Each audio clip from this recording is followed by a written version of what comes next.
So there are people who are wondering what this brush is for.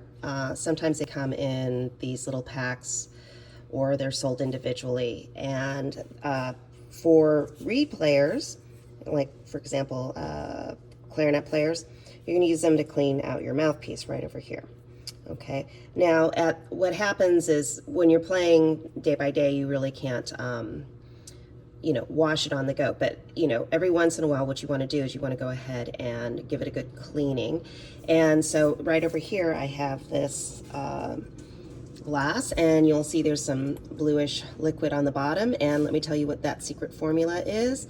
That is Dawn soap. Okay, a lot of people use that. A lot of repair techs use that because it seems to really get rid of grease and stuff like that. So what I'll do is I'll take this and I'll set it in here.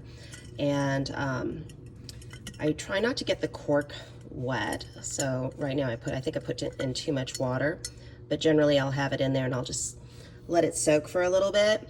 And let's just say, you know, you know, it's been like an hour or whatever. I'll go ahead and I'm trying not to get the cork wet. Sometimes it can't be helped, you know, and you just go in there and you give it a little scrub, right? On the inside here, and you can go in through here. Oh, look, it's getting a little batsy bath, right? And you scrub inside, right? Okay, and then you'll want to rinse it with some clear water, okay? And that way you'll get that inside nice and clean and get rid of all of that gunk, you know? I mean, you got to think about your mouthpiece as if it was like an eating utensil, right? If you don't clean it all the time, it's just like, you know, it's just like using the same fork over and over again every single day and just kind of wiping it clean. It's kind of gross.